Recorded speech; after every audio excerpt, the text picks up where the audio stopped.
tonight's presentation is titled Surviving and Thriving with Knee Arthritis, What the Patient with Knee Arthritis Needs to Know. And our presenter is Dr. Bryan Pack. He's an orthopedic surgeon who sees patients at our Schoolcraft location in Livonia, as well as the Brighton location. So Dr. Pack, would you like to kick it off? Sure. Okay. Well, thank you, Allison. Thanks for that introduction. Good evening, everybody. Thanks for attending this evening. I want to highlight again what I just said a few minutes ago for those just joining. This is really your presentation. So, I can tell you what we do and what's based on evidence-based medicine, but the reality is that it's your knees and it's your body. And we want to make sure that we are informing you in a way that allows you to make good decisions for yourself in your individual situation. And I think that that's something that we really value at IHA. So a little bit about myself. So I moved from Grand Rapids here about 2 years ago to really help start the orthopedic program here in Livonia at the Schoolcraft campus. I'm the site medical director and am the chief of orthopedic surgery for Trinity Health St. Mary's, and I'm the chair of the Orthopedic Clinical Excellence Council for Trinity Health as a whole. Been doing orthopedics, been in practice for almost 12 years now. I did my fellowship at Rush in hip and knee replacement. You may hear that described as adult hip and knee reconstruction. If you see that someone with that title, that's usually someone who's done a fellowship in addition to their orthopedic residency, specializing in joints. So my particular specialty is minimally invasive hip and knee replacement, as well as complex hip and knee replacement, and finally revision hip and knee replacement. And for good reason that I have a passion for that. But more so, what we take care of a lot more of is not just surgery, but managing the pathology that causes the surgery. So we do a lot of conservative management of arthritis. We try to educate our primary care colleagues on appropriate management of arthritis, and we try to educate our community, you, on what arthritis is and what we can do to help mitigate the symptoms and improve quality of life. And that's really what tonight's presentation is about. So we're going to talk about what arthritis is, and we're going to spend a little time in this. The nice thing about this is that we have a format where I would love to get into more pathology and clinic visits about what causes arthritis and how it develops, because I think it's fascinating. But we don't always have the time to do that in a clinic setting. So this is kind of our opportunity to discuss that tonight. And then how you know if you have it, and how you can live and treat knee arthritis, live with and treat knee arthritis. So without further ado, what is arthritis, and specifically what is knee arthritis? And I think what's important to know is, first of all, some normal anatomy. So I'm gonna share some basic science with everyone and some anatomy. So a normal joint is where two or more bones meet. The ends are covered with something called hyaline cartilage in most cases, and often with other fibrocartilage structures, such as the meniscus, which is always a hot topic, the acetabular labrum, which is in the hip, and that's held together, that joint is held together by ligaments and capsule, as well as tendons that cross the joint, which attach muscle to bone and move the joint, okay? If you know anything about hydraulics, it's basically the hydraulic that attaches, that moves that bearing or that joint. Just as a brief introduction to the knee, this is the femur, which comes down from the hip. It's the largest bone in the body. This is the tibia here that comes up from the ankle. It's also a very large bone. The fibula doesn't provide a ton of support for the knee, but it has some importance. We won't talk a whole lot about that tonight, but it is where the lateral collateral ligament attaches. And then there's a medial collateral ligament attachment, which links the two bones in more of a stable fashion. And everybody has heard about ACL, anterior cruciate ligament, which again links the tibia to the femur, and the posterior cruciate ligament, which links the tibia to the femur. And then that's all covered by the patella, the kneecap, okay? And then finally, the blue here, I can tell you it's not blue. It's actually this brilliant, beautiful white when it's really healthy, which I hope to never see, because that's not what I operate on. But this beautiful white substance is the cartilage, the slippery stuff that coats the end of the bone that makes the joint in the first place. And then finally, you have these C-shaped structures that sit inside that joint that act as a cushion between the tibia and the femur, called the menisci. You have one on the inside called the medial meniscus and one on the outside called lateral meniscus. So what is cartilage? It is the connective tissue found in and around joints. It's flexible, it's really shock absorbing, and there are several types. Unfortunately, it's relatively slow to grow, has a poor blood supply in general, which means it has limited regeneration potential and frequently heals with scar if it heals at all. And kind of the thought was that whatever you're born with is what you have for the rest of your life. And there's some truth to that, although there is some repair capability of the cartilage over time. The problem is that when you start causing damage to that cartilage faster than what it can repair itself, then you develop destruction of the cartilage, which we refer to as arthritis, and we'll talk about that. Fibrocartilage, again, is rubber-like structural cartilage. It's a shock absorber. It offers secondary support and some stabilization of the joints, such as the knee meniscus or hip or shoulder labrum. And that, again, is these structures right here, the menisci. Okay. The next type of cartilage is also very important. That is hyaline cartilage, and that coats the ends of bones and major joints. It is extremely slippery. In fact, it has the lowest coefficient of friction known. There has not been a lubricant, even in the space age, that matches the coefficient of friction of cartilage, which is pretty fascinating and amazing. It has a high water content in a healthy joint, which helps efficiently absorb shock. And that's related to something called glycans in there that actually absorb the water, and you lose those over time in terms of that structure, and you lose that shock absorption. Typically, there's about 2 to 3 millimeters of cartilage on the end of the femur and on the tibia, as well as on the backside of the kneecap. And again, the white stuff here is the cartilage, and that's the slippery stuff. And if you see, by the way, on these presentations, I've put in some QR codes. You can actually use your phone to access that, and that gives the website where these were taken from. This is actually taken from OrthoInfo, which is a patient-centered site from the American Academy of Orthopaedic Surgeons. So what is arthritis? Arthritis is essentially destruction of that cartilage. There are many causes of arthritis. There are many forms of arthritis. The most common is osteoarthritis, which is wear and tear arthritis, or post-traumatic arthritis, meaning that if you've had a fracture or you've had a bad fall, that can damage irreversibly that cartilage and lead to wear and tear and cause problems. Inflammatory diseases can cause this, including crystals such as gout or pseudo-gout, where you get crystals built up in the joint that cause inflammation. You can have autoimmune arthritis, although we're seeing this less commonly because of a lot of the medications that are out there to help treat this. That includes rheumatoid arthritis, psoriatic arthritis, lupus, and a whole slew of other autoimmune diseases where your immune system actually in some way attacks the joint. There's structural or malalignment that can increase the wear and tear. Examples of this would be Blount's disease or other deformities that can affect that. Infection can actually cause arthritis, particularly if you have any bacteria, and that is a surgical emergency, by the way. You don't want bacteria inside your knee joint. That's bad. And all of these can be contributed to by genetics and the environment in which you work and live. So essentially, you have all of these issues that then cause cartilage destruction in some form, and that can be minimal or it can be terrible, such as in trauma. That increases inflammation, in which you get swelling and stiffness. You get joint pain, which is either localized or diffuse. You get joint dysfunction because you get altered gait, right? We don't want to walk on a knee that hurts, or we change the way we walk, sometimes unknowingly, to affect that. And then you get muscle atrophy as a result and loss of range of motion, which, guess what, puts more stress on the joint. You start getting bone spurs, and the bone underneath starts hardening. We call that sclerosis. And that leads to more cartilage destruction, which then, again, goes around in this cycle. So it's this vicious cycle of arthritis. And eventually you go from beautiful articular cartilage that looks like this, only white again, and a normal joint space, to really having that cartilage destroyed, having exposed bone, bone spurs that occur, narrowing of that joint space.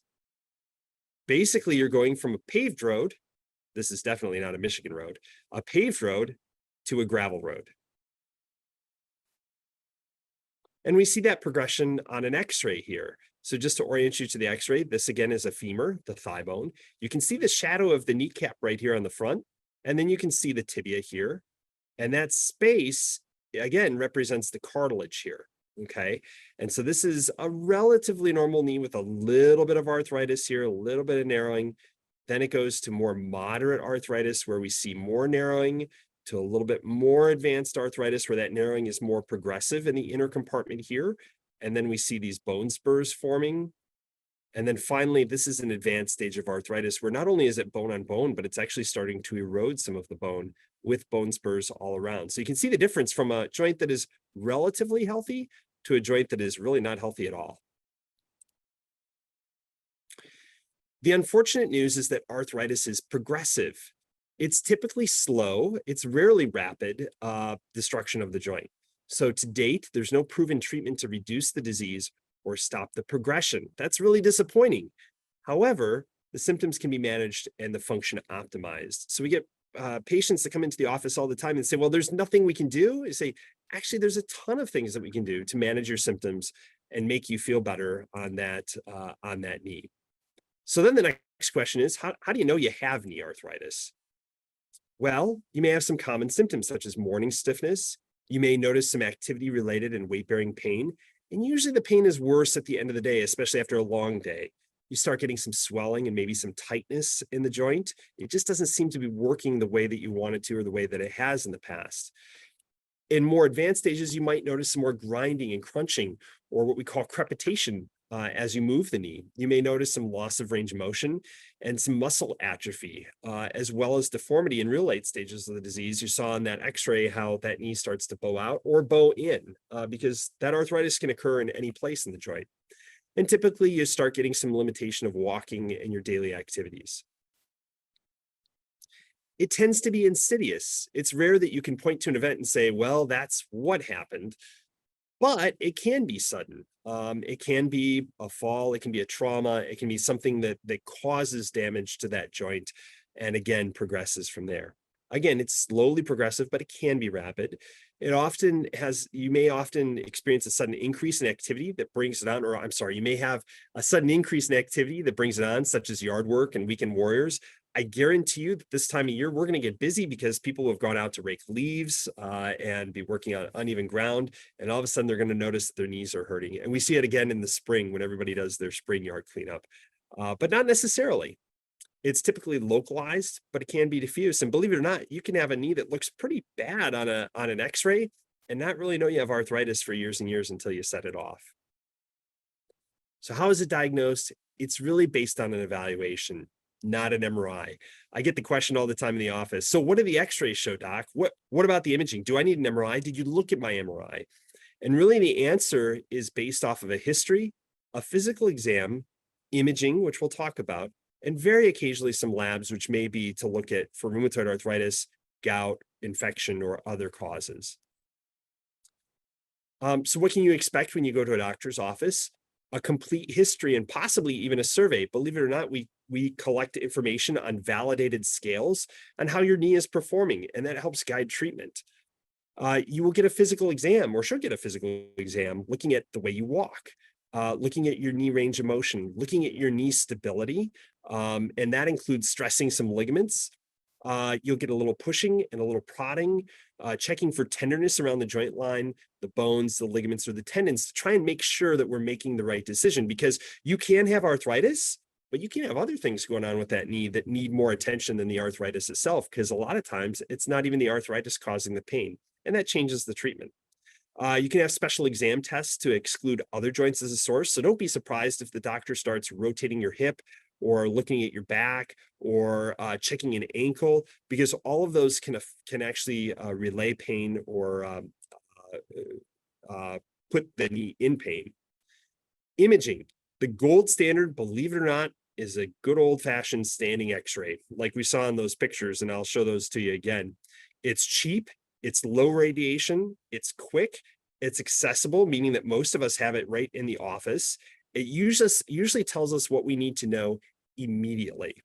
And the reason we have you stand for this is that it compresses the space that was previously occupied by any cartilage. And that means that if you have space there, there's at least some cartilage there that's preserving that joint. Very rarely do you need an MRI, and we'll talk a little bit about that as well. You seldom need any kind of advanced imaging at all. And that's a little bit of a misnomer. We get a lot of questions on that. Again, we have x-rays to compare here, and this really tells us the degree of arthritis. In fact, we have something called the Kellgren-Lawrence grading system that validates some of the treatments that we use as well, and tells us based on evidence what works at each stage. So a knee that looks like this really looks like this inside.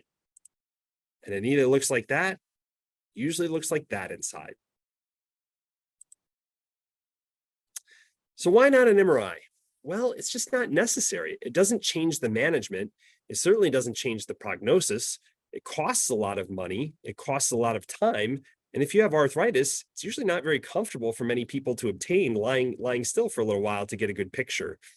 It may find incidental benign pathology that we're not quite sure about based off of that MRI, that then requires not so benign additional workups to confirm, such as additional tests and even invasive procedures.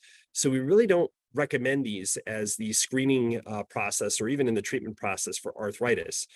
But why would we get some advanced imaging? Well, sometimes we see pain out of proportion to an exam or an x-ray finding. Say you have mild arthritis and your pain is just horrible. Well, maybe we want to look for an occult fracture, in which case an MRI would be an appropriate management, such as a high suspicion for a fracture, but negative x-rays. Concern for a blood clot, another question we get all the time. That's really rare without an inciting event, and MRI is not the right answer for that. That's usually ultrasound. Certain mechanical symptoms, especially without improvement after non-operative management, then that may require an MRI to look for what we call loose bodies or joint mice wobbling around in that knee, some mechanical problem that could be fixed with a minor surgery versus a major surgery, although I would say that that is very rare. And then any suspected ligament or tendon injury or tear. You were in an accident, the examination shows a loose knee, and we have to work that up further to see if something that needs to be repaired or treated with a brace, and the MRI can help us determine that. Again, the physical exam really demonstrates that. The physical exam is what dictates whether or not further imaging is necessary. And then any odd finding on an x-ray, we'll find, maybe a hole in the bone or something. You go, well, gosh, maybe we should work that up and make sure it's not something more serious. Oh, but doctor, I have a meniscus tear. Yep. Oftentimes we see people who've had an MRI that shows a meniscus tear, and they may come in a year or two later. And by that time, yes, the weight-bearing x-ray demonstrates arthritis. And they frequently accompany arthritis because, again, we're talking about damage to that joint and damage to the cartilage. And what happens is that as you get a roughened surface, obviously it can tear that meniscus and cause problems. But if you just treat the meniscus and ignore the other issues, then you're going to continue to have pain, and you're not going to be happy with me sticking a scope in there to try and make that better. So it's really treated by treating the arthritis, and we'll touch on that a little bit more later. But doctor, what about this Baker cyst or this cyst behind my knee? A lot of patients will come in with pain radiating down the back of their calf that's sharp or burning or searing, and they get an ultrasound because we want to rule out a blood clot, and it shows this cyst. Well, what is a cyst? Well, real simply, a cyst is a collection of fluid. And in this case, it's a collection of excessive fluid from arthritis that as the arthritis progresses, your knee tries to lubricate itself to differing degrees, and it's different for every patient, every joint, but it builds up a bunch of fluid pressure that then gets pushed out and stuck typically right behind that knee. Occasionally, you can get something called a ganglion cyst, which is kind of the same idea, just in a different location on the knee. And that cyst content is usually stable. It doesn't usually get bigger or smaller, it just kind of stays the same way for years. And that cyst is filled with basically jelly, not to be too gross, but it's usually on the side of the knee, usually the side where the arthritis is the worst. Can be on the good side too. These are totally benign, but it doesn't always feel that way. And again, a ruptured cyst is full of that inflammatory fluid, and that just drifts right down the calf muscles, and it can cause a searing or burning pain. And how do we treat that? Again, treating the arthritis. So how in the world do we treat arthritis? How do we live with arthritis? Well, you recall this cycle that we talked about, the vicious cycle of arthritis. And really what we want to do is we want to break the cycle. So we want to prevent any of these issues up here as much as possible. We might use anti-inflammatories to address the inflammation. We might use anti-inflammatories and Tylenol or other painkillers to address the joint pain. We might use, again, different medications, but weight loss, conditioning, things to decrease the to improve the joint function. Again, things to decrease the joint stress, and things we can do to decrease the joint destruction. There are lots of evidence-based guidelines on management of osteoarthritis. And again, if you click down here on this guy right there, okay, that will go out in the presentation as well. But if you look at that, that'll bring you to this document, which is the management of osteoarthritis of the knee, non-arthroplasty. So this is non-operative management of arthritis based on evidence-based clinical practice guidelines. And these are great guidelines that we update every so often. In fact, this was updated this last year based on the data that was available. And typically they review thousands and thousands and thousands of studies to make sure we're giving you the most accurate information possible. I'm not going to go specifically into the guidelines, but the bulk of this presentation is based on these guidelines. Here's another resource. Now, this is in 2014, so there have been some updates. This is from the Michigan Arthroplasty Registry, Collaborative Quality Initiative here in the state of Michigan. And if you go to this site again, it'll bring you to this, which also includes Consumers Reports endorsement and the American Academy of Orthopaedic Surgeons. So again, there's no cure, but as we treat our general well-being, we can improve our symptoms significantly. And that includes mind, body, spirit, right? I mean, some basics in terms of health management. That was for Dr. Breaky. I know that he will appreciate that. And it's very true. Healthy diet, regular exercise, good sleep habits, active treatment of other disease processes, and specifically stressors, because inflammation in the rest of the body can cause inflammation in your joints. We really do recommend treating those and addressing those as needed. The goal that I tell every patient that comes in the office with arthritis is that our goal is to decrease stress and to decrease inflammation. We can really break it down into those two topics. Decreasing stress on the joint includes activity modification, weight loss and optimization, exercise and optimization in general. Decreasing inflammation involves medications, occasionally injections, diet and lifestyle change. So what about activity modification? Really, it's about avoiding impact activities, right? So if you're a runner, unfortunately, you may find that running is going to cause more pain in that arthritic knee. Other times, switching what side of the road that you run on, switching the type of ground you run on, making sure you're wearing good shoes, and those types of things can decrease the impact on the knee and keep you running longer. Now, keep in mind that jarring motions can increase the amount of damage that accumulates on that joint, unfortunately, right? I don't think we know of any professional football player who doesn't at some point have arthritis in the knee, okay? Smooth arc of motion activities. Non-jarring activities such as swimming, bicycling, and walking are perfectly fine for arthritis and oftentimes can alleviate pain in the right circumstances. Weight loss is important, or weight optimization, not necessarily weight loss, because everybody's goal weight is going to be different, okay? We have all these BMI guidelines and such, and they're kind of accurate, but they're approximate. And so each person's ideal weight is going to be different. The knee, unfortunately, is a 4 to 6 time multiplier of body weight under normal circumstances, such as getting up from a chair, going downstairs, going upstairs, and can be up to a 10-time multiplier. Like if you were to jump off, say, the back of a pickup truck and land on that knee, you're going to put up to 10 times of your body weight across that knee, which is considerable, right? So 10 pounds of weight loss can equal roughly 60 pounds off that knee. So it does help. One thing I wanted to add one thing. It's a common misnomer that, when we talk about weight loss, diet and exercise, the exercise component in a study performed about 3 years ago showed that more people, about 70% of people's weight loss was actually from diet modification, not actually from the exercise. Now, the exercise kind of begets those healthy lifestyles and such, but the diet is just as important as the exercise, if not a little bit more important in some cases. Studies have also shown that patients who are morbidly obese, you may that is a specific definition. So someone who has a BMI, basically their weight relative to their body surface area or height is is 40 or higher. In those patients, if they have a surgery, they've actually been known not to lose weight, but to actually gain weight, which can be deleterious to the actual outcome of the surgery long term too. And once you've had the surgery, there's kind of no turning back. So we really emphasize optimization prior to any kind of surgical intervention, but more importantly, just the management of arthritis. What about managing the stress on the joint from a physical therapy perspective? People come in all the time and they say, you know what, I'm active in my job. I'm up and down ladders. I go to the gym. I'm in CrossFit.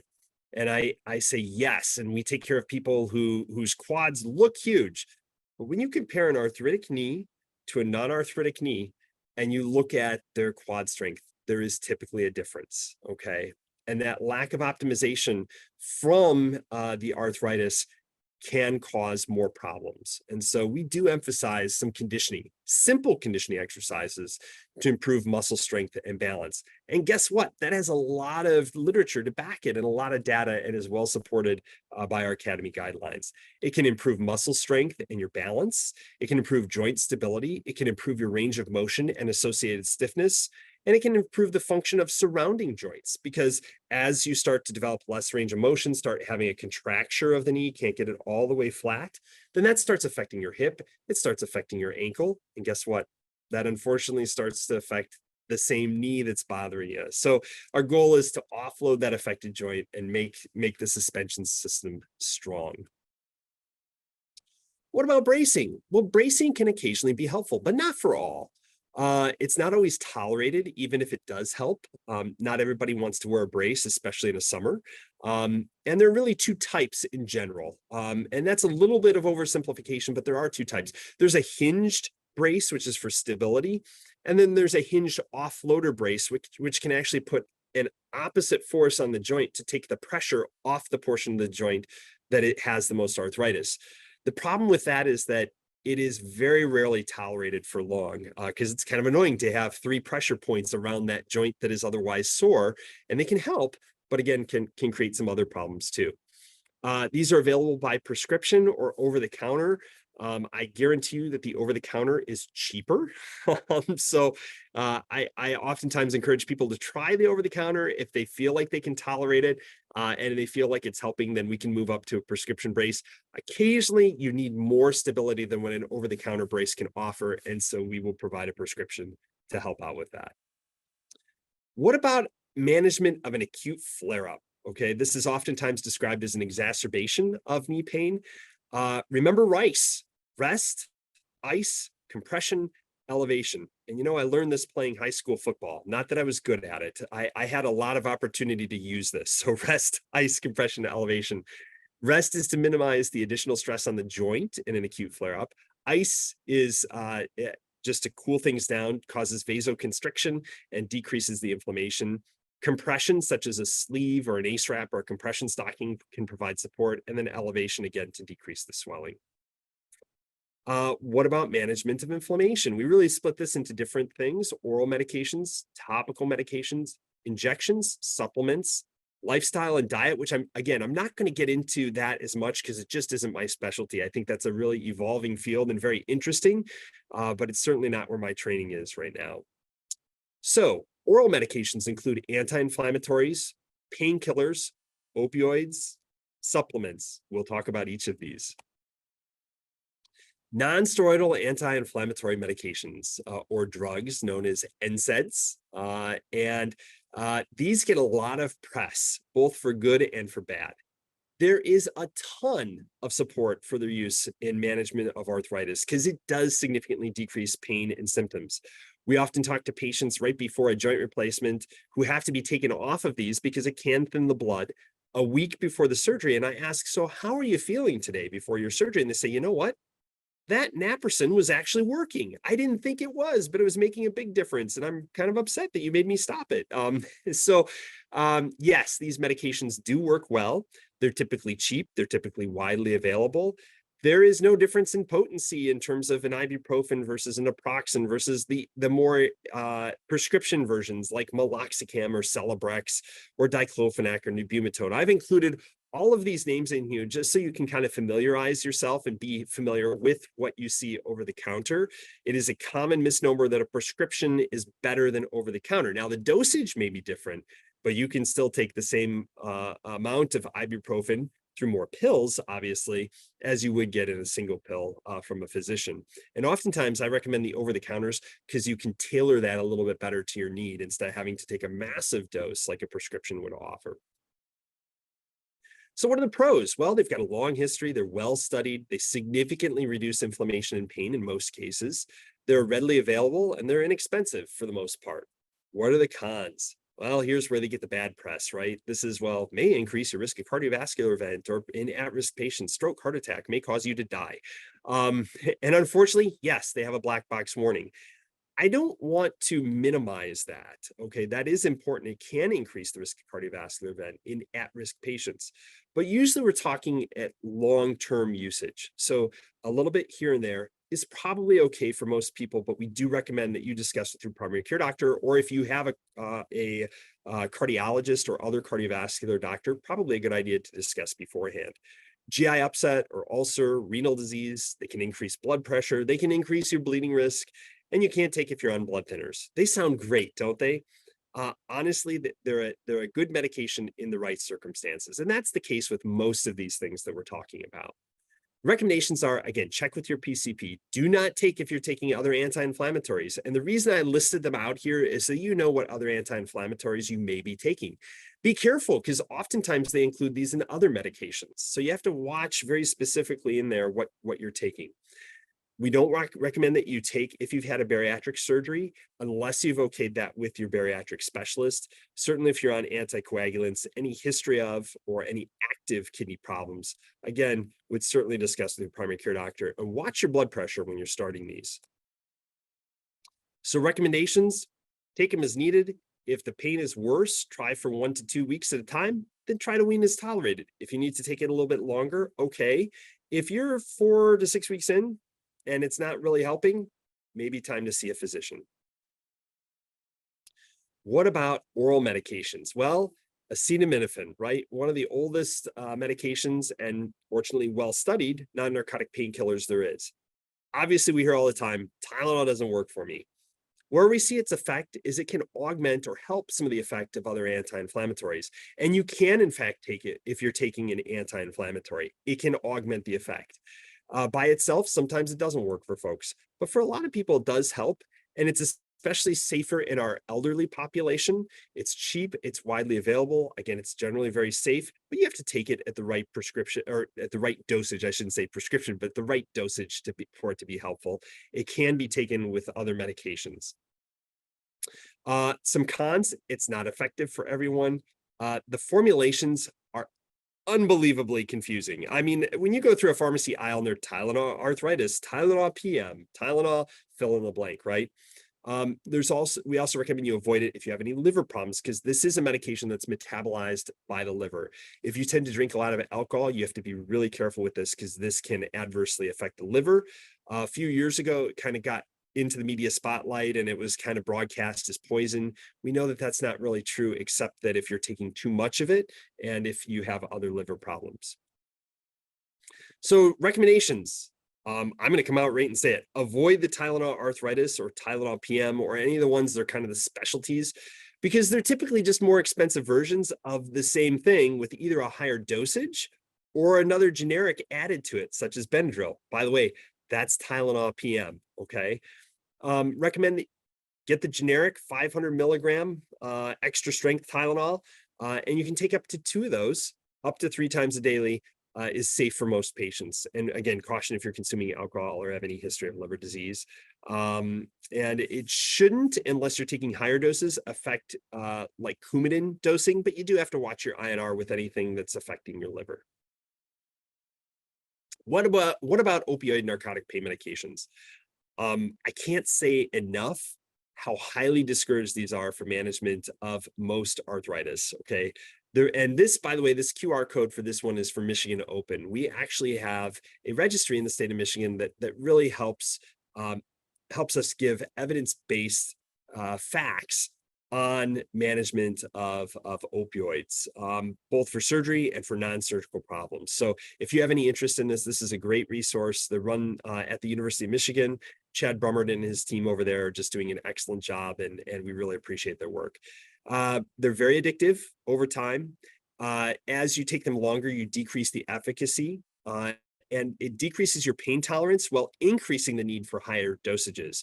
It's also associated with poor clinical outcomes both before and after surgery. So our recommendations now are that you decrease your opioid usage before surgery by at least 50% for 6 weeks beforehand to allow your body to adjust a little bit, to accumulate or to acclimate, so that we have the ability to control your pain post-operatively. That's not really on the topic of today's discussion, but it just gives you an idea of how important it is to try and avoid these if we possibly can. For those that are using it, you really need someone who knows what they're doing in terms of prescribing, and someone who can help make sure that you're taking the appropriate dosage and also using multimodal pain approaches to avoid this as much as possible. And there are some circumstances where it just can't be avoided. Patients who can't take Tylenol or NSAIDs and that kind of thing. So we totally get that. We only use in patients in more extreme circumstances. Expect that an orthopedic doctor is not going to prescribe these except for an acute injury such as that requiring surgery. What about oral supplements? We could spend a whole seminar talking about just oral supplements. It's a big topic, and there's all sorts of data all over the place. There is lots of marketing, and I can tell you very clearly there's a lot more marketing than there is research, unfortunately. So the most common that you will see are glucosamine chondroitin, chondroitin sulfate. And if you walk into Costco, no plug for them, but if you walk into it, you will see towers of turmeric. Okay.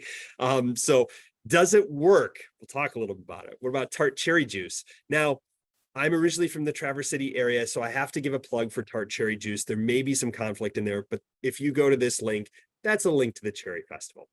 The CBD is one that gets a lot of topic, and I will tell you, there is not a lot of data on it. There's not a lot of good data, I should say. I will tell you, I have patients all the time who come in and say, it works.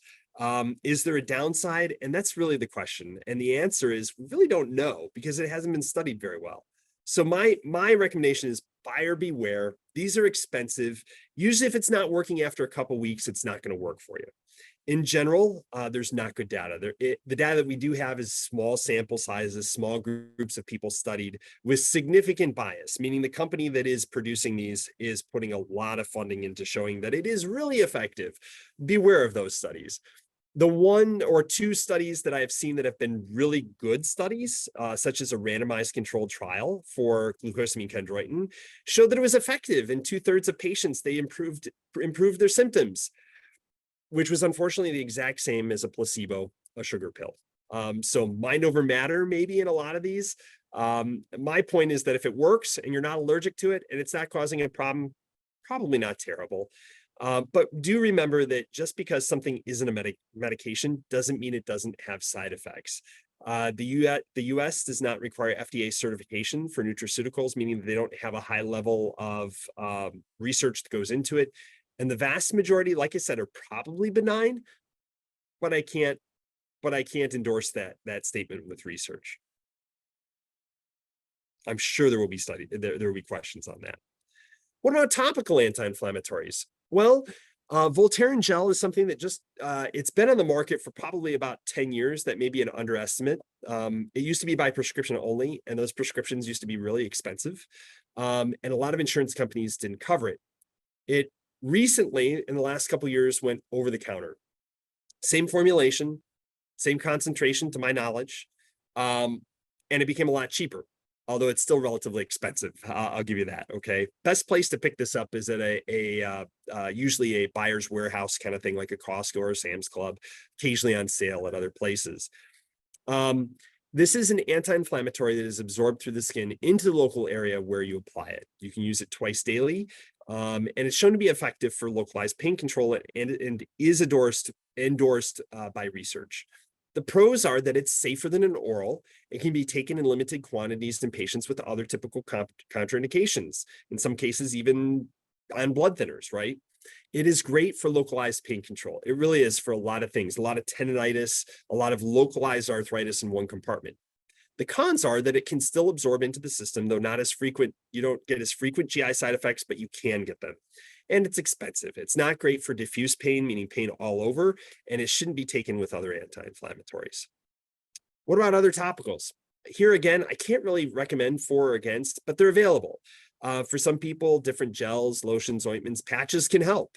Some are local anesthetics like lidocaine. Salonpas is actually a lidocaine patch. Some of them are menthol type where they cause a warming or cooling or simultaneously warming and cooling sensation. And then pain relievers like capsaicin. And for a lot of people, these work. CBD, again, question mark. It's starting to be studied more and more. And I have a lot of patients that swear by it. So I don't necessarily discourage it. I just don't have enough data to support it. Now into injections. So the most common injection performed is a corticosteroid. There's hyaluronic acid. We'll talk about that. Platelet-rich plasma and stem cells are going to be the hot topics. So in general, none of these reverses or repairs arthritis, even stem cells. None of them reverse or repair arthritis. Most effects are to decrease inflammation. They're limited in terms of the number you can put in a joint per year. There's no surgery in the same joint for 3 months afterwards, just as an FYI. So if you're thinking, oh my gosh, I want surgery in 2 months, but I got to get through these 2 months and get an anti-inflammatory, get an injection, that can delay surgery. Some of these are very expensive. So what about cortisone? Again, it's a potent anti-inflammatory. I tell people, think of it as a fire extinguisher. It puts out the flames. We've used it for eons, okay? It's well proven in terms of decreasing inflammation, okay? Although several studies have recently come out that say not necessarily all the time. There could be some deleterious effects, and certainly we're cognizant of those. And typically where I use this is someone who has diffuse inflammation. If you have mechanical pain, it's probably not going to help with that.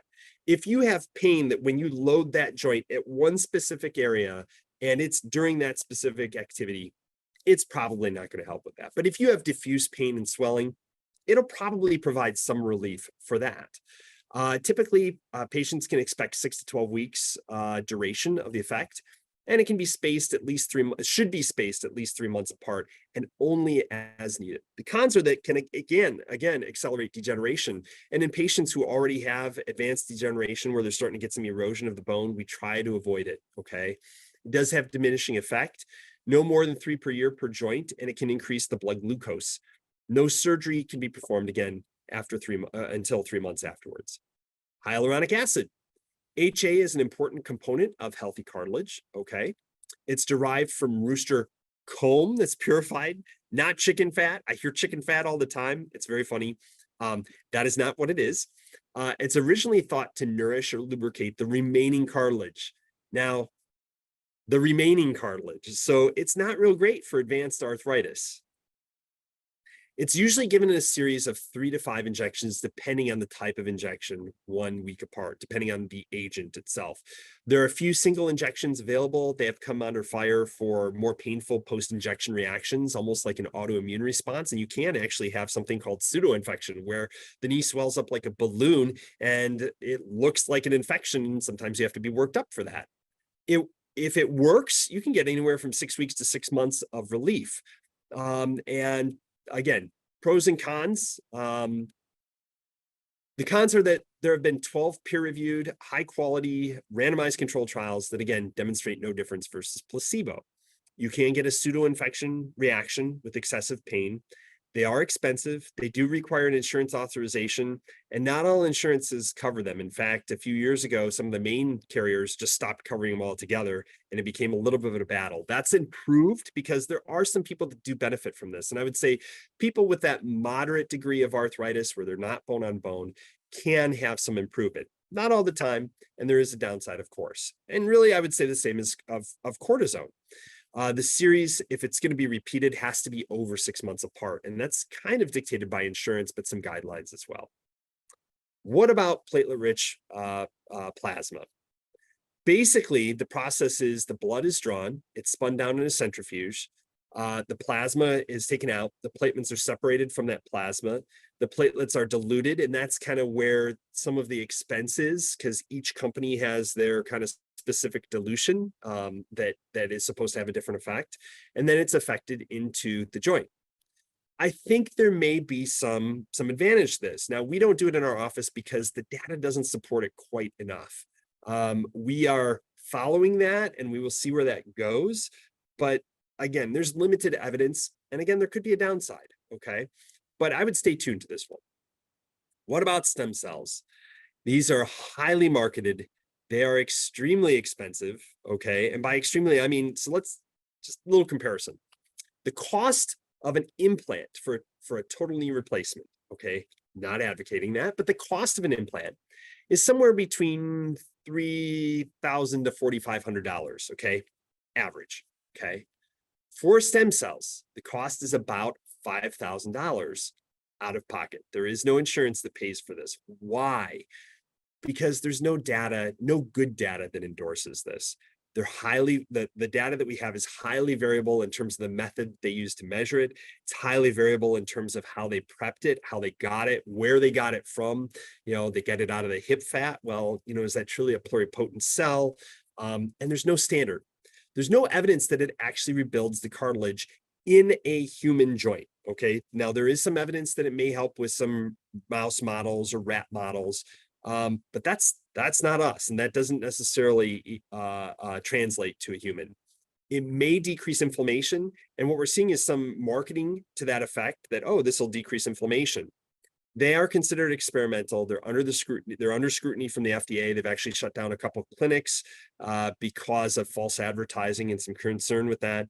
And so we do not currently recommend these. Again, science is evolving. We will see change likely in our lifetime, but not something we would recommend right now. Certainly not something I would have done. So what if none of this is working? And again, we will get to your questions. I'm sorry this is such a long presentation, and I'm willing to stay late and answer those.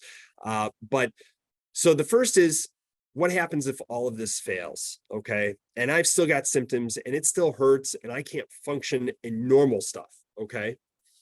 Arthroscopy, meaning we stick a scope inside the knee, we clean out the knee. This used to be done very commonly.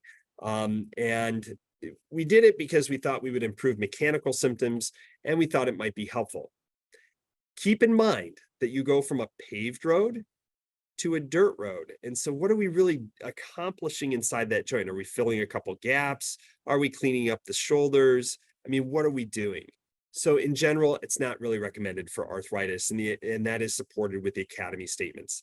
In general, there may be some certain indications, such as if you're having mechanical symptoms where you have like a cartilage flap that is locking the knee up and you just can't mobilize, or you can't trust that knee, you're going to fall downstairs. Well, in that case, it may be indicated, but the result of it is not fantastic, right? So it may get rid of that acute pain, but it usually progresses the arthritis, because what are you doing? You're clearing away more of the pavement, okay? So we have to be a little bit careful with how we select that. And I believe that most surgeons are in that case. What about knee replacement? So a hot topic, right? And again, we can do a whole seminar on this. I'm not going to get into a ton of detail, but just real basically, this is a resurfacing of the knee. A knee replacement involves restoring or improving the mechanical function of an otherwise arthritic joint. It is not cutting off the entire bone and filling it with metal, okay? It's a little more elegant than that. In fact, I saw one hospital advertisement that stopped advertising as knee replacement and started selling it as resurfacing, knee resurfacing. So they're the same thing, just for clarification, okay? You can do partial knees where you're replacing only the arthritic portion of the joint, but if there's arthritis through that joint, or if there's autoimmune disease, then that's not the right answer. And there's some specific instances for partial that can help. And a lot of these, most of these are going to end up as total knee replacement, which is well backed in the literature as well. We want to reduce inflammation of the joint by improving the mechanics and improving the pain and function. It's typically a 6 to 12 week recovery to get to that 80 to 90% of where you will end up. And ultimately, it's a 1 to 2 year continual optimization. So even if you like it at 6 to 12 weeks, you will typically continue to improve and adjust over the course of a year. Minimally invasive techniques, which is what I personally specialize in, can make for faster recoveries and easier recoveries. And this is often done outpatient now, going home the same day. And that is a service that we offer as well. It is very different from even 10 years ago in terms of how we manage these. And again, I'd be happy to answer some questions on this. Some additional resources in terms of discussion of arthritis, I recommend the Arthritis Foundation's website. This is a beautiful website that talks about all sorts of facets of arthritis. The American Association of Hip and Knee Surgeons has excellent resources, including arthritis, as does the American Academy of Orthopaedic Surgeons. And finally, if you really want to dig into the literature and want to look at some of the data that's out there, orthopedic guidelines, we have a very specific way that we look at data. And it is, I will say I've participated in these, particularly with workup of infection after joint replacement. This is a great resource if you really want to delve into the research on it. And with that long presentation, I would be happy to open it to questions. Okay, that was amazing. And Dr. Pack, I tried to kind of start to go through the questions that are already there. Great. So I took a couple notes and we can get started. But if you have questions for Dr. Pack, you can type them in the Q&A feature, which is at the bottom of your Zoom screen. Look for the little speech bubbles.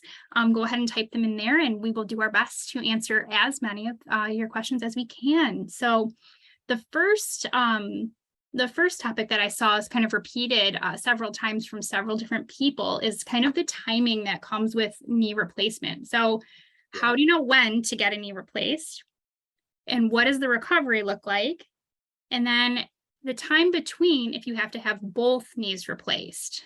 All right, great questions. So let's start with, how do I know it's time to have a knee replaced? Well, you have to meet two major criteria. Number one, you should have advanced arthritis. So if you have moderate arthritis, studies have shown that if you have moderate arthritis and lots of pain, those patients don't have predictably excellent outcomes. Okay, so there's something about that if you replace that knee and not all the cartilage is gone, patients don't do as well. So that's part one. Part two is you have to have symptoms that match that arthritis. I see a lot of patients who come in and we focus. The reason I don't show the x-rays first is because I don't want them to fixate on that picture that you saw all the way to the right, that Kellgren-Lawrence 4, okay? Because a lot of patients will have tendonitis. They will have patellofemoral syndrome, and I want to actually talk about that a little bit later on here. But they will have symptoms that can be managed very, very, very effectively with non-operative management.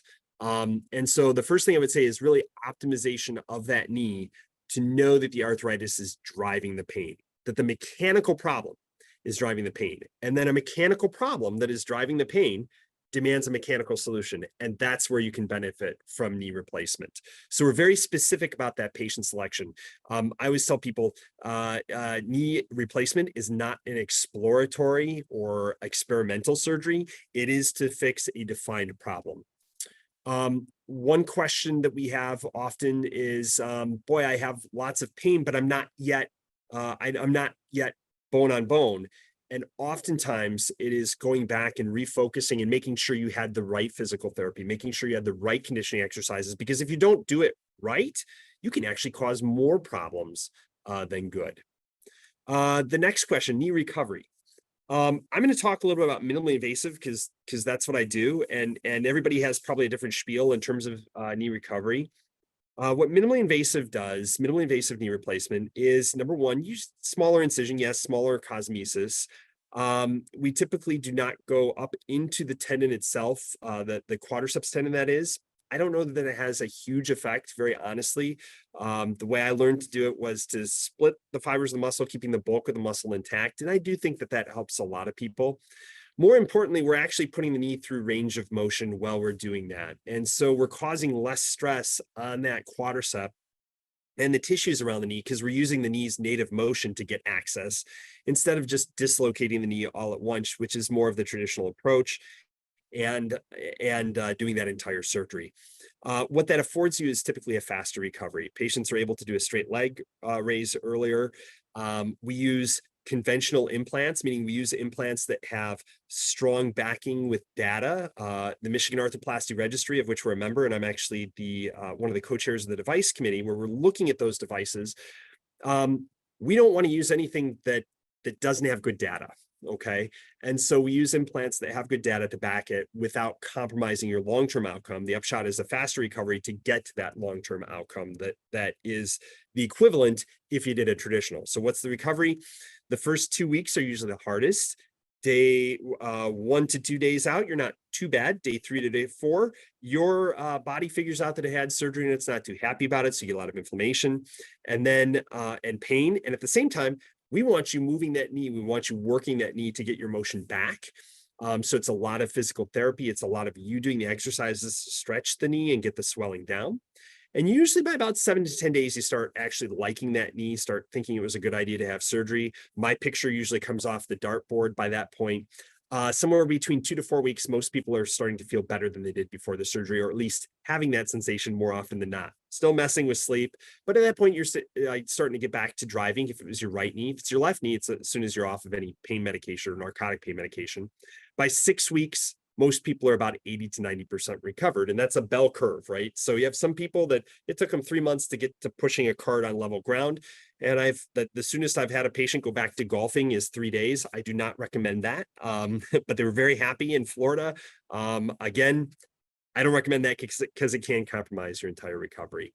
And then the rest of the recovery after 6 weeks is rebuilding muscle. So the better you come into the surgery in terms of your strength and flexibility, the reason why we stress exercises, the better you're going to come out of that surgery and the easier it's going to be. Excellent.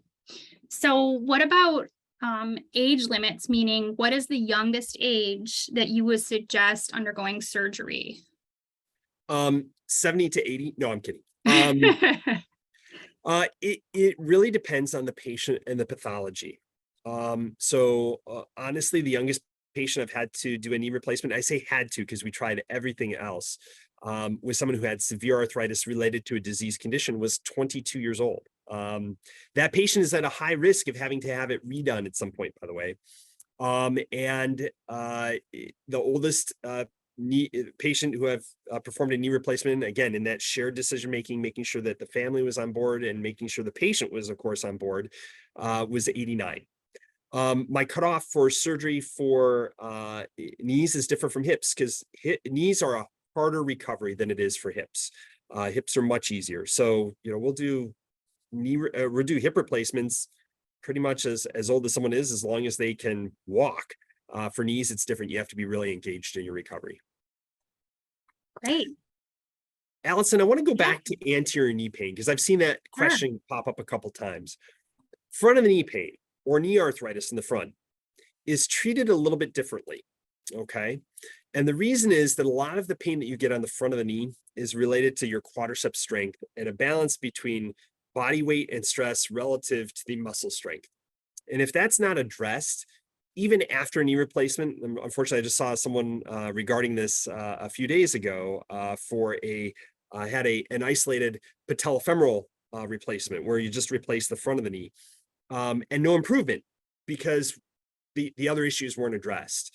So the outcome, even if you have a knee replacement, if you haven't addressed that issue with pain on the front, then you're not going to have a good outcome. And so it's really, really the right conditioning exercises. Even if you've done PT, in most cases, people just have not done the correct type of physical therapy. So be very open to that if your doctor recommends PT to strengthen the muscle in the right way.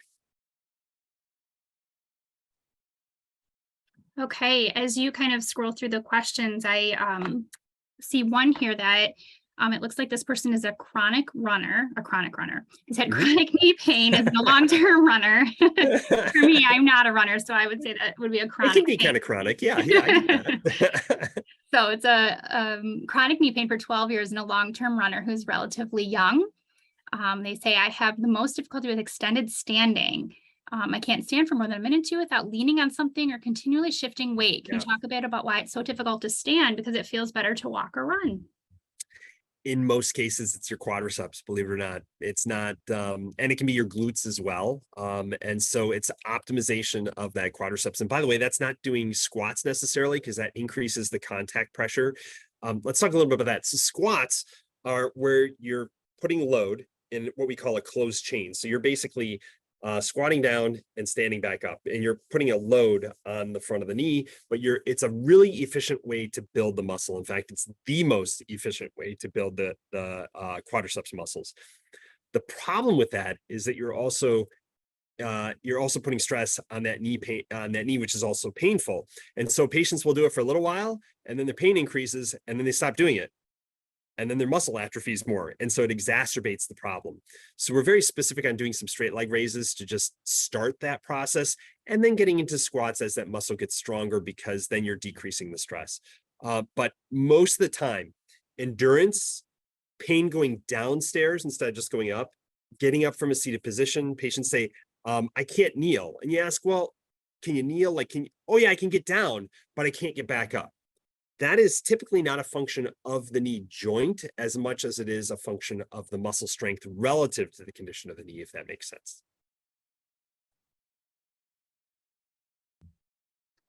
Okay. Do you have a question that you see you'd like to answer? Or do you want me to keep going here? Here's a great question. Is ibuprofen better than naproxen? The answer is maybe yes, maybe no. The reality is that each of our body chemistries is very different. So ibuprofen works great for me for a headache. Doesn't do a thing for joint pain for me. Okay. My brother is the exact opposite. Same genetics, right? Yeah, it's really specific to the patient. And unfortunately, there's some trial and error. We do not have any genetics testing yet that indicates one or the other. What about those who take warfarin to control inflammation? It's tough. It is tough. If it's okay with your doctor and your INR is well controlled, and your pain is relatively isolated to a specific spot, over-the-counter Voltaren gel can be used. Obviously, Tylenol around the clock, you got to be a little careful. You can take up to 1,000 milligrams every 8 hours of that. And then cortisone injections oftentimes help. And again, optimization. Dr. Pack, I saw a few questions that were saying the people are having trouble with walking or exercise because of their pain. And can you recommend an alternate? Would that be something like swimming? Or yeah, swimming is great. It's finding the exercise that works for you. And oftentimes walking can exacerbate pain, especially depending on the ground. If you're walking on a sidewalk that's uneven or walking on uneven ground, then that can be problematic. It's finding the exercise that works best for you. And sometimes that's engaging with a physical therapist to try and figure that out. We certainly have great physical therapy offerings through Trinity Health. Mercy Elite, I'm going to put a plug in for them. Trinity Elite does a really nice job of sports training and kind of helping you find what activities are best for you. We work with Probility, who also does a fantastic job. Our partners in determining that. So if you find that even those activities aren't helping, there are other things that can help you determine what will get you more active. I would also advocate for progression, right? Even when we're in tip-top shape and we're trying a new sport, we're not necessarily the best at that sport when we try it out. We're not Michael Jordan, right? So, gradually working your way into a sport is really important, or even just walking is important. Okay, Dr. Peck, someone was asking a clarification question. So on your NSAID slide, you said it reduces the risk of CV issues, and they were wondering what you meant by that. Oh, no. So the naproxen and Celebrex have since been studied. There was the original study, I think, was 2006 that came out that said that anti-inflammatories have an increased risk of cardiovascular events, stroke, heart attack. And obviously that was very concerning. It was what earned them a black box warning from the FDA. And you pick that up and it looks terrifying, right? Since then, there was another study, I want to say it was around 2016, that showed that naproxen didn't seem to have the same CV risk as some of the others, and that the way the original study was conducted was not consistent with the way we would conduct the study nowadays. and that when compared to a control, it actually had no significantly elevated risk of cardiovascular effect. I always question any study I read. So it has been associated with a lower risk of CV event, cardiovascular event. But again, best person to talk to is your cardiologist or your PCP if you're considering that and you are at risk for cardiovascular event. Great. And Dr. Pack, there are several people asking, can they make an appointment with you? So you are accepting new patients. And Yeah. what is the best way to do that? Do they need to go through their primary care phizician to start? Is that the best route? You can to you, or actually, can they you call can you actually, directly? yeah, you can actually call our call center and just give Great. us a call, and we can guide you through that process. We have really a great group of folks who can tell you, yeah, probably need to talk to your primary care doctor first, or depending on your insurance, no, you can come in and see us anytime. Perfect. And Okay. we do have an 800 number, which is 866 ortho IHA 866 678 4644. I had to think. That was faster than I could have done it, but we will include your contact information and contact information for the all of the ortho locations in the email that we follow up in case somebody is maybe closer to a different location. Yep, absolutely. I see another question I'd like to address here. It Yeah. says, can arthritis show up on MRI? This is from Carrie. Can arthritis show up on an MRI, but not at all on an X-ray? Yes and no. So if you have early arthritis, you may see some changes in the cartilage. You may see some cartilage shearing off, that kind of thing, on the MRI, but not on the X-ray. The interesting thing is it, again, doesn't really dictate management. You manage the arthritis, which is the same way, management of the stress, management of the management of the inflammation in the joint. In some cases with an acute injury where you don't have arthritis or only minor amount of arthritis and you tear the meniscus, arthroscopy is a great option. And we certainly have providers that do that very, very well and make it look super easy. And the recoveries are good from that. But if you have a lot of arthritis or moderate arthritis and you have meniscus tear, that's a totally different thing. There's a question in here, how long will a knee replacement last? It varies by patient. The original reason why we had to revise knees at 15 years, 90% would last 15 years. The original reason that we revised, meaning you had to reoperate, change something out on that knee replacement, was more for plastic wear, meaning the plastic would just wear out, the bearing surface would wear out. That was that white thing between the metal things on the picture. The reality is, with the newer plastics we're using that we had some questions about 10 years ago as we switched over, as we've watched the data on that, the plastic is lasting longer. So that has moved now 90% at 20 years.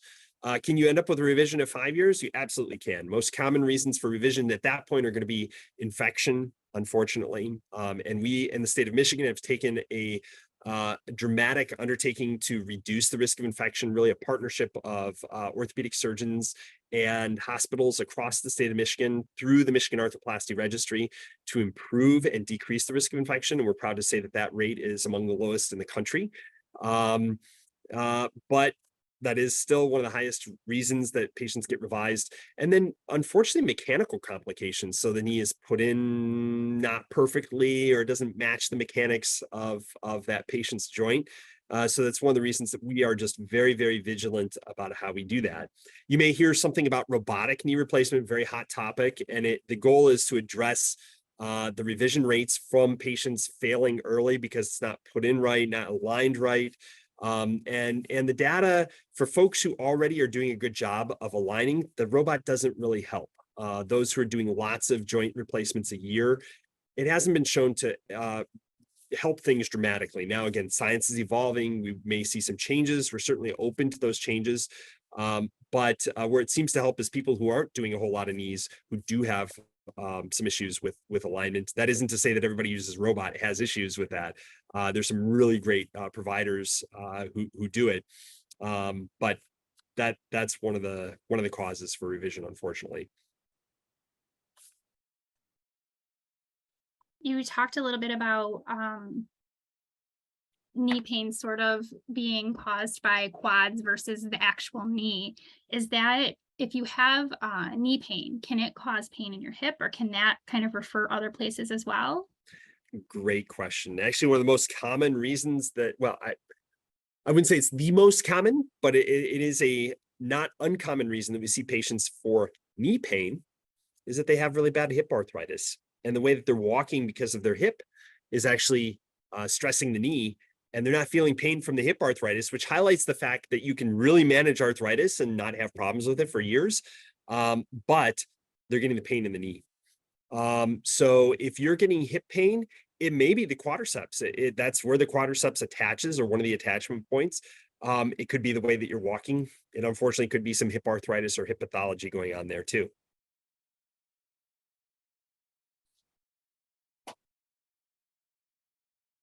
One of the things I love this statement, yes, forgive me if I'm mispronouncing the name, Canu, Meta. I hear motion is lotion. Yeah, motion is lotion. Yeah, the folks who are the most miserable aren't the people who are out there working hard at getting their knee, keeping their knee functioning. A lot of those folks are putting off surgery for a long time because they continue to maintain their function, continue to maintain their range of motion. Some of the most miserable patients that I see on a regular basis are the folks that just give up. It just hurts too much, and they just give up their activity. They're not stretching on it. They're not keeping it as active as possible. And the reality is that some degrees of arthritis just warrant that, right? You just can't do it. Totally get that. But the more you're doing exercises, particularly low weight bearing, low stress exercises on that knee, even yoga, they do have yoga for arthritis specifically, that the better that knee joint and other joints are going to function, and probably the longer you can stave off surgery.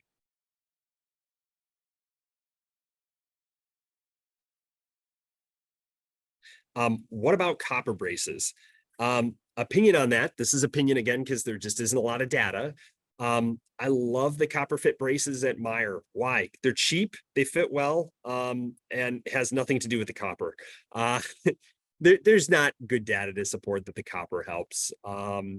So, I wouldn't advise anybody to go out and spend a bunch of money on copper or something like that. In fact, just the management we talked about, unfortunately, I see a good number of patients who've gone through a lot of these expensive things for many years and just not had good improvement, and not necessarily been able to go out and play tennis again and golf, or go for that walk.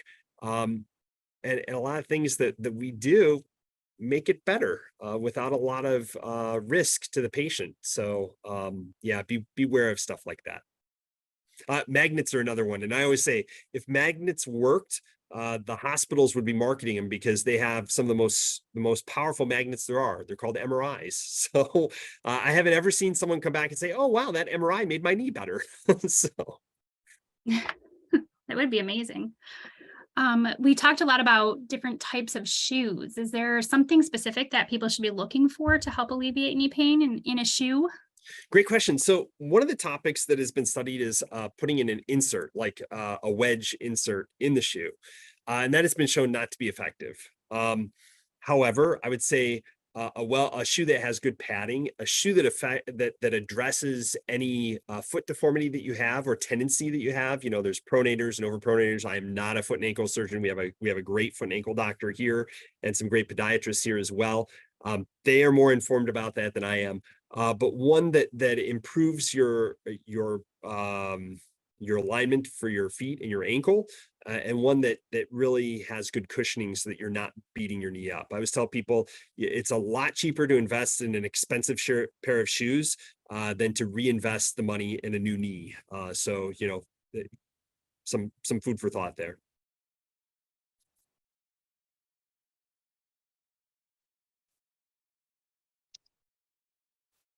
We talked about patellofemoral. Yep, go ahead, Dr. Peck. Sorry to Oh, interrupt. we talked about patellofemoral. I'm just scrolling through. Is pickleball contraindicated due to twisting motions? It's not contraindicated. You might, if you're doing a twisting motion, though, you might find, number one, that can really exacerbate pain symptoms, make them worse, right? You might find that you have to go to RICE again, rest, ice, compression, elevation, after such an event. That's a point where I might consider using a brace. You see braces used in football players to avoid injury. that can be helpful in arthritis. And, then you're not wearing it all the time. You're just wearing it during a specific activity. And that can be helpful. Absolutely. What about acupuncture? Acupuncture. So the original guideline in 2013 kind of came out against that, showing that there wasn't significant improvement. And when I was reviewing the guidelines, honestly, I'm going to be very honest, I can't remember what the newest guideline said. I will say purely anecdotally, I've had patients that this has helped. There is a technique called dry needling that a physical therapist performs. It's different from acupuncture, and I won't go into the specifics. But basically poking around that knee or ligaments around the knee, and I don't want to sound like I'm an expert on it, but the academy did come out and say that there is no data to support that. Very, very limited that ever uses or ever works. What devices for knee replacement do I use? I use a couple different systems based on patient anatomy. I typically use what's called the Zimmer Persona system. This is not an advertisement for that company, although I think the major companies we work with have been very good. They make good implants. They have good lasting data on them. There are some other implant companies that are kind of on the, like, I want to say experimental, but maybe experimental end. So I use stuff that has good data to support it. The other one is a Attune that I will use in some circumstances. And a lot of it is just based on the demand of the patient and their anatomy. How do you treat bone spurs? You don't. If you take a bone spur out, it comes right back. So this is kind of cool, actually. Why do bone spurs occur? Why do we get bone spurs? There's something called Wolff's Law. Okay, and what Wolff's Law basically says is that as you increase that your bone responds to the pressure that it receives. So if you don't put pressure on bone, the bone goes away. Okay, if you do put pressure on bone, it gets more dense. Bone spurs are a result of that law, meaning that as the cartilage, the shock absorber, the padding goes away, you get more pressure on the underlying bone. And how can your body handle that? It can increase the surface area of that bone, which decreases the contact pressure. Very cool, right? Pretty amazing that our bodies figured that out, or was designed that way. Either way, those bone spurs can actually help until they don't. And then they dig into other tissues and can cause pain. So how do you treat bone spurs? You manage the arthritis again. And sometimes that means knee replacement. When we do a knee replacement, we do remove any appropriate bone spur, which is most of them, if not all of them, to clean up the knee and make it function more mechanically correct. Does a bowed knee require immediate knee replacement? Oh, that's a great question. Not necessarily. So there are lots of causing of bowing. Basically, if you have a joint that's kind of a rectangle, and you lose the cartilage on one side, then your knee is going to bow. Doesn't matter if it's in or out, it's going to bow. And so when we replace that and straighten it out, again, the knee becomes straight. The other reasons that the knee can bow is that the tibia and the femur can actually subluxate against each other, meaning that where they're lined up, they can start going away, and that can stretch out the ligaments. And in that case, knee replacement can be strongly indicated urgently rather than waiting on it. And again, a physician can make that assessment.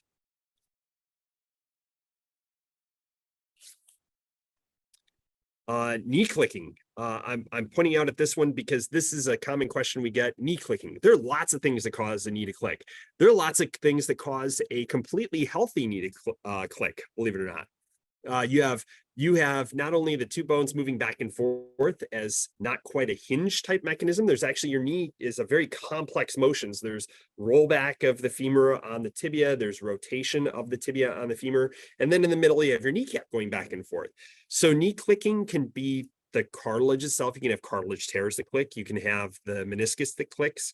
You can have synovium. If you get inflammation in that joint, you can actually have synovium. The lining of the joint gets inflamed and swollen and can catch between your kneecap and your knee or your femur, and that can cause clicking as well. So some of that is managed. You can actually get knee clicking to go away by getting the muscle strong, by decreasing the inflammation, believe it or not. And then sometimes, obviously, it's bone on bone, it's gravel clicking against each other, and then warrants other treatment options. Pain and stiffness in the back of the knee. I see your question, Kathleen. Yeah, immobilized with pain. That is miserable. Most of the time, not all the time, most of the time that's going to be related to something like a Baker cyst or the arthritis itself. And the best thing in a lot of those circumstances, and again, would warrant an assessment. One of the best things you can do is stretching of that knee. In a lot of these cases, if we just can't get any further with stretching, a cortisone injection can help if there's arthritis there too. But a lot of that pain and stiffness is usually related to, again, that arthritic process, and it can be a Baker cyst. How do we treat a Baker cyst? That is a common question we get too. We do not recommend draining a Baker cyst. There are actually a bunch of neurovascular structures in the back of the knee, including the artery that goes right down to your ankle and provides your foot. Your foot wants blood. If you go after that too aggressively, you can get into trouble. The biggest reason is that they just recur. If you don't treat the inflammation, then you're going to continue to have swelling in that joint from the fluid produced, and it's going to get ejected out the back of the knee and cause more pain. So again, management of arthritis can cause that to shrink. When we do a knee replacement, we don't remove the Baker cyst, again, because of the reasons I said. But oftentimes what we'll do is we'll open it up bigger so that fluid has a place to egress, to get out of, and then we suck the fluid out of it. Obviously, it can collect with other inflammatory fluid in the recovery process, but typically it will go down, if not disappear, and sometimes scar in.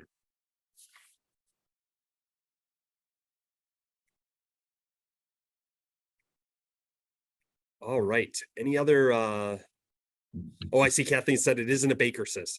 You might need an assessment. Recommendations to strengthen pain, strengthen the leg to lessen pain. Yeah. That Academy website, that Ortho Info, has all sorts of exercises on there for the knee. Again, I would avoid anything that's a squat initially, really emphasizing leg lifts and that kind of thing, as well as even some hip exercises. Those are the exercises we frequently use, with some caveats in there. And we're hoping to have a website up. I don't know, Allison, can I forward you some of the exercises we use? Yes, that'd be amazing. And I'd be happy to Okay. include them. Cool. I will try to remember to do that. So, have you ever had knee surgery? Great question. No, I have not, but I'm headed toward it. So my dad is going to be having knee replacement. My mom has had both knee scopes and knee replacement. So it is in my genes, and certainly I get the symptoms. So I try to practice what I preach, and my wife will tell me when I'm limping, she'll say, "Are you doing those exercises that you taught me?" Yeah, no, I should go back to doing those, and it works. What about the neoprene wraps? Kind of those simple slide-on wraps. They can help. They provide some compression. Unless they have a side brace to them, like a hinge, they're not really providing necessarily a whole lot of support. But they can keep some compression on that joint, which can decrease the symptoms. Same story with the tapes, all the different tapes we see. Absolutely. Okay. Yeah, I have patients who swear by them. I see them actually work post-operatively to help with post-op bruising and swelling. They work really well. Draining fluid from the knee, we don't recommend doing that unless you have a massive, what we call effusion, where your knee has just generated a bunch of fluid inside of it. We don't really recommend draining that because it just keeps coming back. Now, if you're going to have a cortisone injection and you have a ton of fluid in there, sometimes it's not a bad idea to pull the fluid out before you put the cortisone in there, to decrease the swelling and make room for the cortisone too. And you're not diluting it out that way. But in most cases, we don't recommend draining.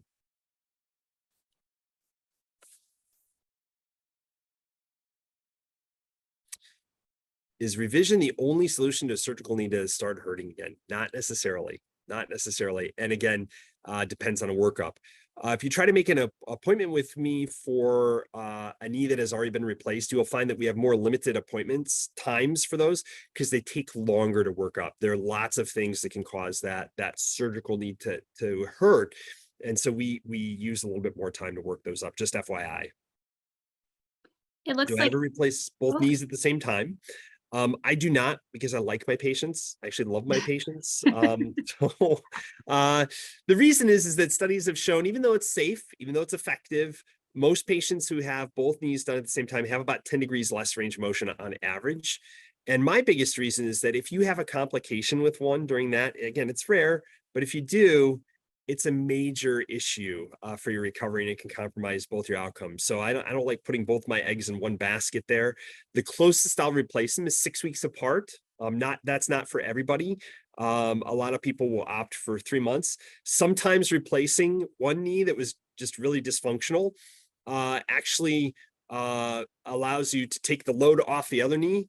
Other times you replace that knee and you realize how bad and how many things you weren't doing before that now you want to do with your new knee, and so you end up having to have the other one replaced. So it goes one of those two ways. so what if you need your hip and knee replaced? Do you have a recommendation of which one you should start with? Oh, that's a great question. It depends on the exam. So if you have a hip contracture, meaning that your hip doesn't go all the way straight, and there's a very specific way to test that, and your surgeon needs to check that. If you have severe hip arthritis and I really should say any deformity, and the hip doesn't go straight or it rotates out, and you do the knee first, you're going to have a harder time, and you're going to be at a much higher risk of that knee failing. The hip typically should be done before the knee, especially if it's symptomatic or it has contractures. The hard discussion on that is when a patient comes in and they're not having any symptoms, they're not having any pain in that hip.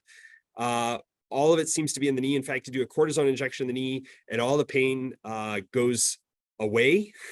That's a bummer, because they still have that deformity of the hip. And if you replace that knee, you will end up with contractures of that knee that can't be fixed.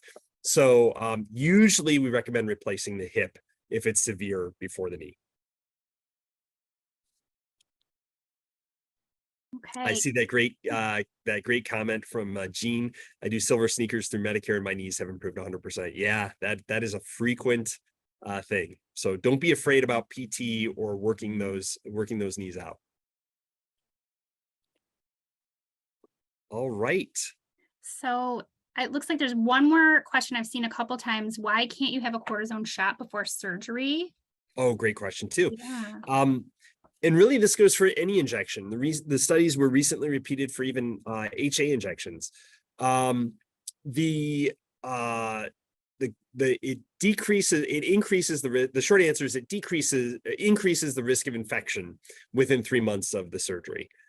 So, and if an implant gets infected, it's unfortunately not as simple as just throwing an antibiotic at it, or putting you on even an IV antibiotic.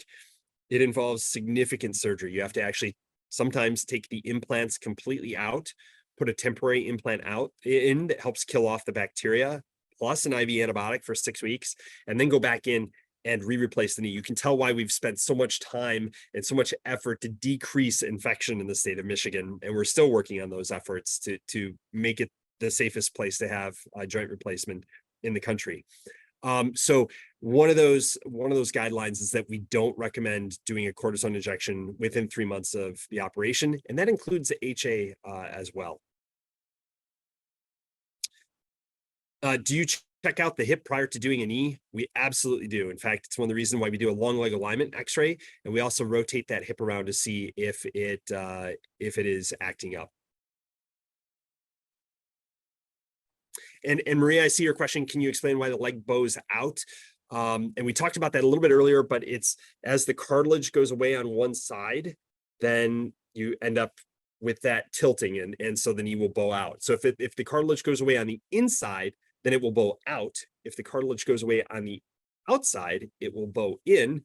If it goes away at the same rate in both places, it oftentimes will be still straight.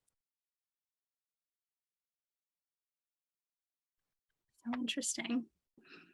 Okay. If you see any other questions, Dr. Pack, you can keep going here, but I think you've made it through a majority of them, at least the topics, if not the specific question. Sure. And I apologize for those who didn't get their questions answered.